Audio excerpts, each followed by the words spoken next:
Assalamualaikum warahmatullahi wabarakatuh. Halo Sobat Agi, sini saya Tabina dengan kedua teman saya yaitu. Saya Faidul Ramadan. Saya Muhammad Novan Arif Wibisono. Di sini kami akan mewawancarai salah satu petani muda, termasuk muda ya teman-teman. Petani jeruk ini yang ada di Karangploso. Boleh diperkenalkan masnya? Perkenalkan, nama saya Pak Yoga Pratama.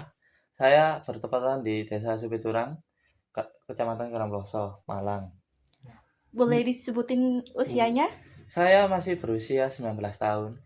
Dia masih muda daripada kita ya teman-teman. Jadi kita nih akan mau nanya nih seputar tentang jeruk ya. Kan yang dimiliki jeruk ini ya. Ya, Terus sebenarnya tantangan apa sih yang dihadapi? Kan masnya generasi muda itu ya. tantangannya itu gimana sebagai petani jeruk di era sekarang itu? Sekarang itu Pak, berkurangnya tenaga kerja untuk sekarang. Kan sekarang yang muda-muda ini enggak mau, Pak, bekerja sebagai petani. Maunya yang cafe shop gitu. Gitu, Pak. Jadi agak sulit sekarang anak muda buat bertani. Mungkin ada nih tantangan selain itu mungkin. Tantangan selain itu Pak, di pemasaran itu, Pak. Pemasarannya, Mas. Iya. Karena di pemerintah itu melakukan ekspor dari buah-buah luar negeri itu menjadikan suatu tantangan kan. Di petani lokal nanti harganya semakin anjlok.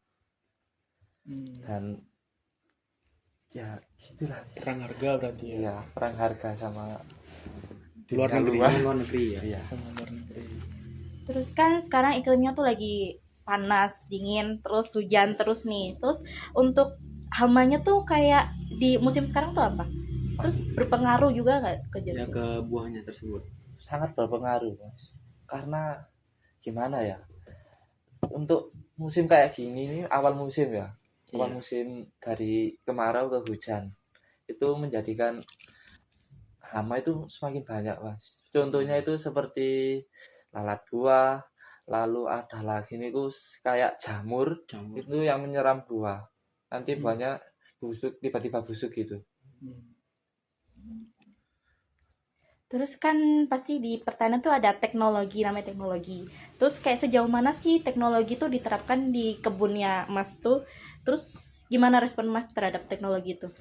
Kalau teknologi di bidang pertanian jeruk itu Mbak, itu enggak kayak di padi, kayak di sayur itu enggak seperti Beda itu. ya? Beda. Sangat beda sekali. Paling itu kita menggunakan teknologi saat pemasaran.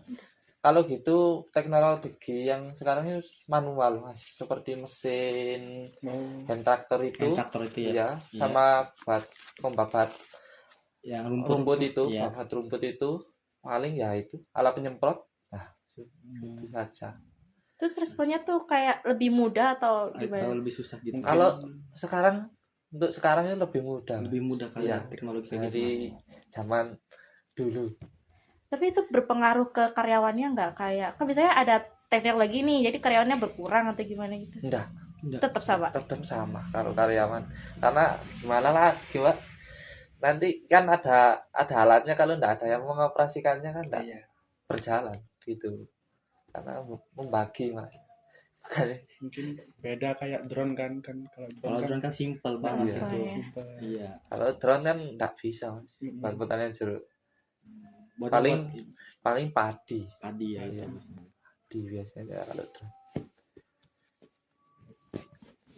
Selanjutnya nih, strategi apa sih yang bisa digunakan dalam pemasaran jeruk dan kayak gimana cara dapat mendapatkan koneksi hingga luar pulau mungkin Atau luar luar Jawa. luar kota. Sering sharing aja. Sharing. Iya, sama kayak sesama petani, atau sekarang itu ada lagi tuh bakul, bahasa Indonesia bakul, tengkulak ya. Iya. Tengkulak itu lebih banyak jaringannya kalau pemasaran. Misal saya gitu ya, Tengkulak A ini memperkenalkan saya kepada temannya. Ada temannya lagi tuh. Kan sekarang itu kan enak, Mas, Mbak, kita pakai media sosial kan bisa. Seperti IG, Facebook, TikTok. Teknologi juga membantu itu, sosmed Teknologi. itu. Oh, sangat membantu kalau dalam pemasaran. Oke. Tapi Mas kalau pemasarannya pakai TikTok kayak gitu, kalau Shopee nggak Mas pemasarannya? Kalau TikTok itu nanti Mas, kayak Tokopedia. Tokopedia. Iya, kalau Shopee itu gimana ya? Beda loh sistemnya. Kurang gitu. Kurang. Lebih Kalau banyak jaringan di Tokopedia ya. Iya, dibanding karena kan Shopee. Tokopedia langsung ke TikTok. TikTok. Iya. Iya betul. Gitu. Jadi tadi tuh kayak promosinya tuh dari mulut ke mulut. Dari mulut ke mulut bisa, dari sosmed Sosmed itu bisa. bisa. Nah, Tapi lebih banyak itu sosmed sekarang. Konten. Konten. Oke. Terus apa saja sih kendalanya yang sering ditemui dalam proses packing dan pemasarannya itu? Paling kalau packing itu Mas ya, kalau ada buah busuk itu, nanti kan packing itu enggak satu hari jadi gitu Mas. Dari ladang paling minimal itu 1 malam itu nanti diendapkan dulu, nunggu barang yang lain datang, biasanya 2 kloter 2 kloter. untuk pemasaran luar kota. Itu pakai kardus berarti 40 kilo per karton. Per karton.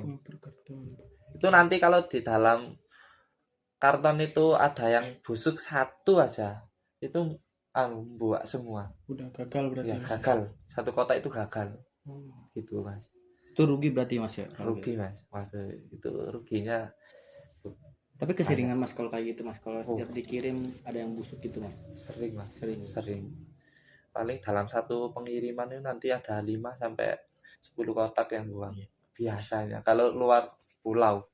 Kalau luar kota aja paling jangka 1 hari sudah masuk customer. Kalau luar kota, luar pulau kayak Kalimantan itu nanti 2 sampai 3 hari lewat jalur laut.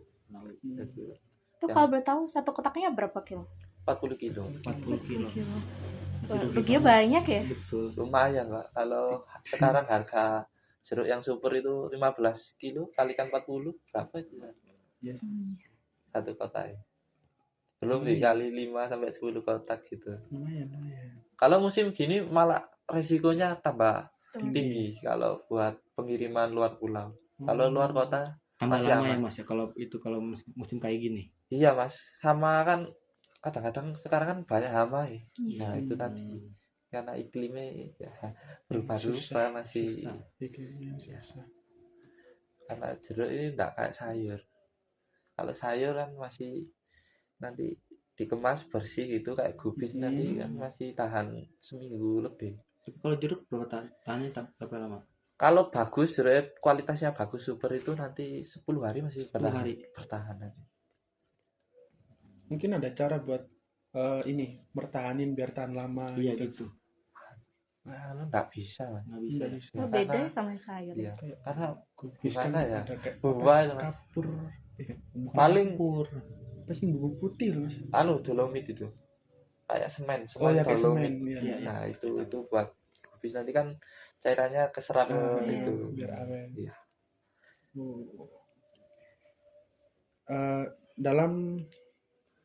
Dalam ini sekali panen bisa berapa ton, berapa kuintal gitu sekali panen. Untuk lahan saya itu 600 persegi itu isinya 670 pohon.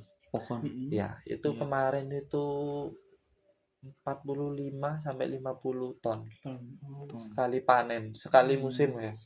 Sekali musim.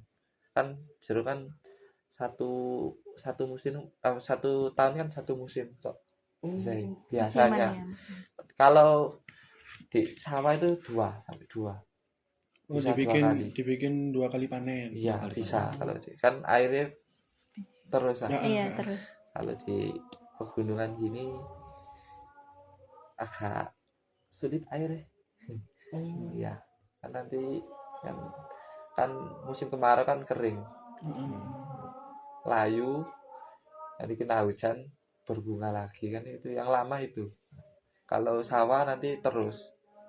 Nah, terus Mas, bagaimana sih penggunaan media digital dan platform online dalam proses distribusi jeruknya? Paling kita itu gawe Mas. Kalau orang sini biasanya pakai WA itu, kalau kayak gitu DM TikTok, kalau nggak gitu DM IG itu. Oke. Nah, nanti kan orangnya kita itu gimana Mas ya? Soalnya jauh, sama-sama jauh ya. Iya.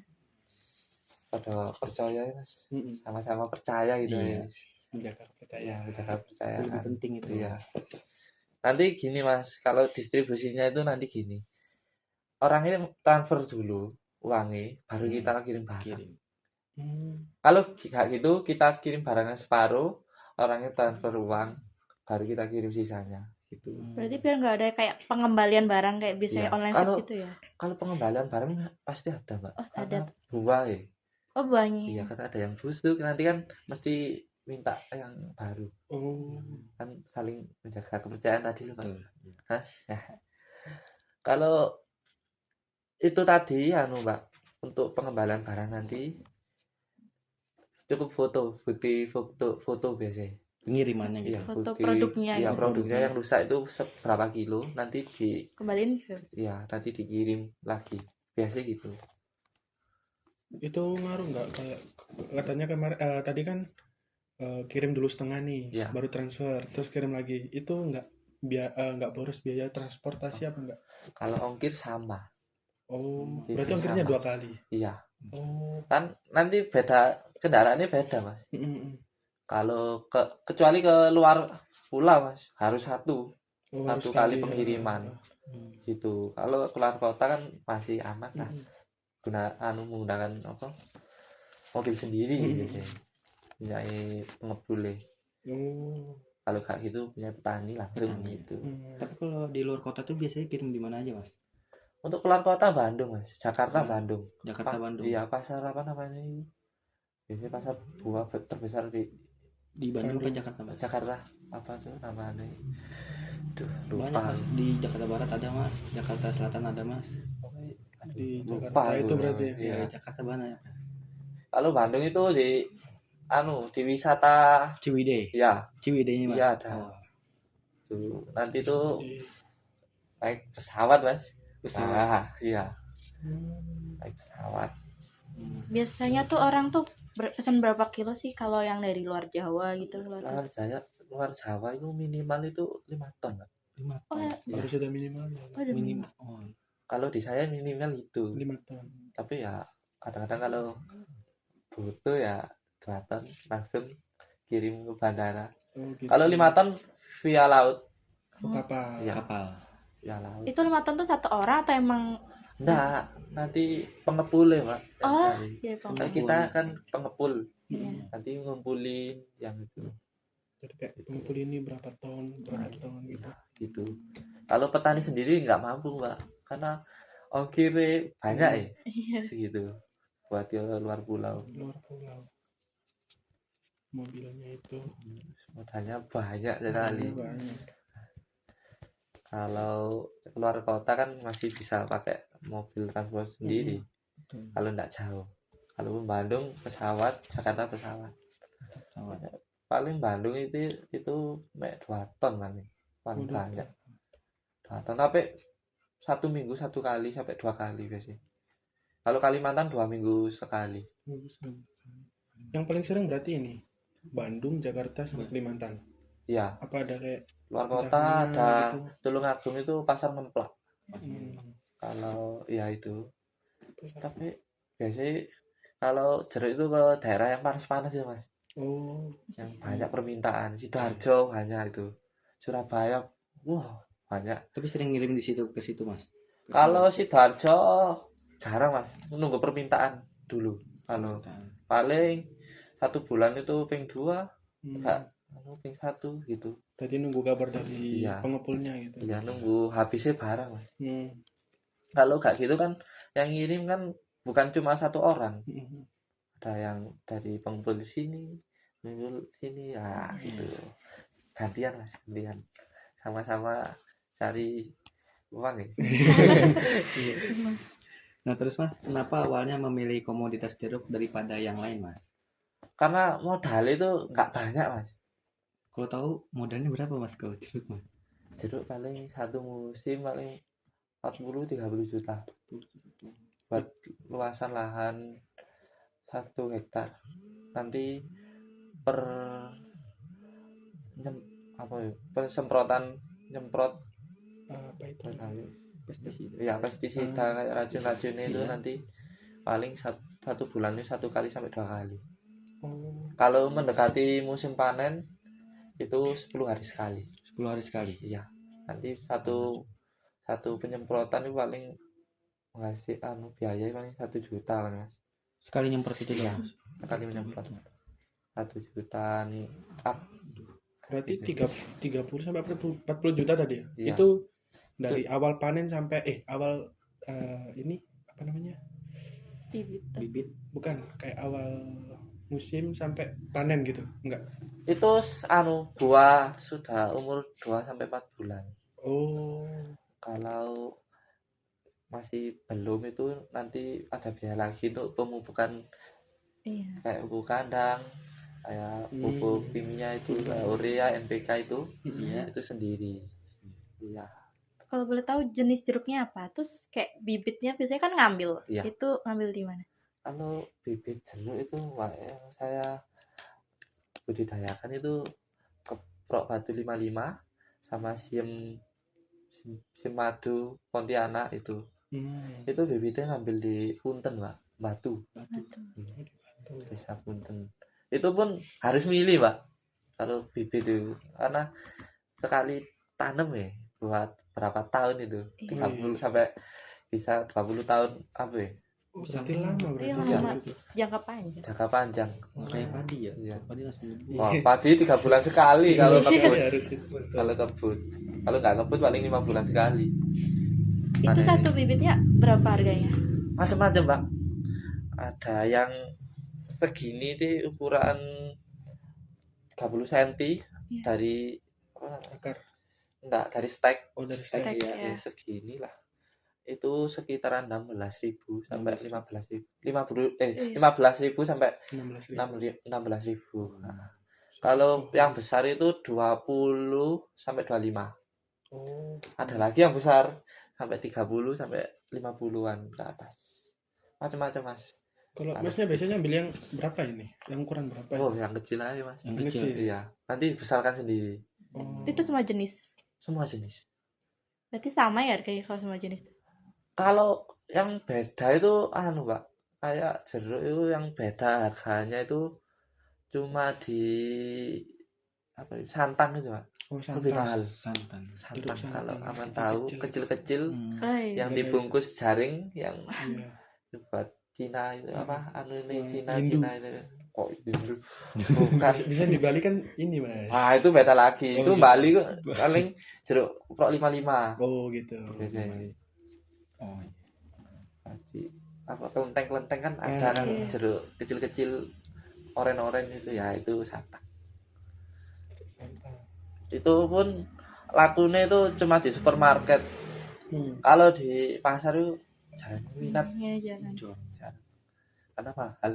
1 kilonya itu bisa sampai 15.000.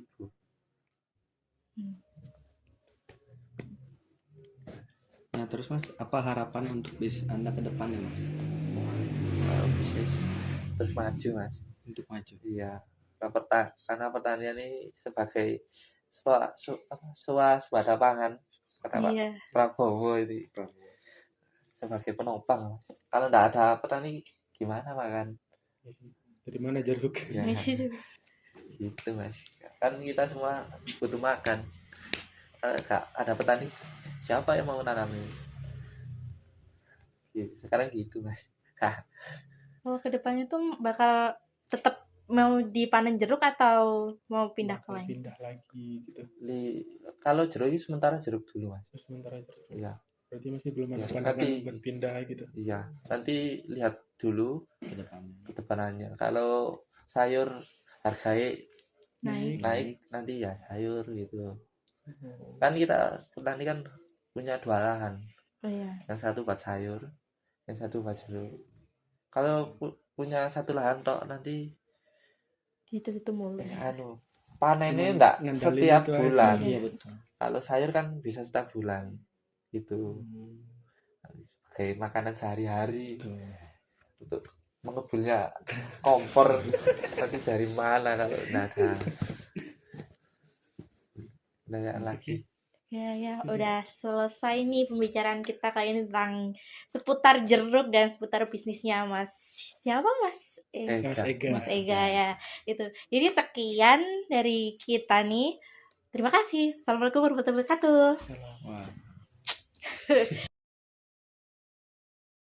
Kesimpulan yang bisa kita ambil dari video tersebut adalah petani jeruk berupaya meningkatkan produktivitas dan kualitas hasil panen mereka, serta berbagai strategi cerdas yang diterapkan dan inovasi-inovasi muhtair yang diadopsi, serta inspirasi yang dapat memotivasi siapa saja yang berkecimpung di bidang ini. Dan juga kita bisa mengambil kesimpulan di video tersebut adalah menggali lebih dalam mengenai teknik penanaman yang efisien, metode perawatan yang efektif, serta proses pemanenan yang optimal. Keberhasilan para petani jeruk juga dalam menghadapi berbagai tantangan, serta kemampuan mereka dalam menciptakan solusi kreatif dan menjadi sumber pembelajar yang berharga bagi para pelaku industri pertanian jeruk. Dan juga semangat baru bagi mereka yang mungkin sedang mengalami kesulitan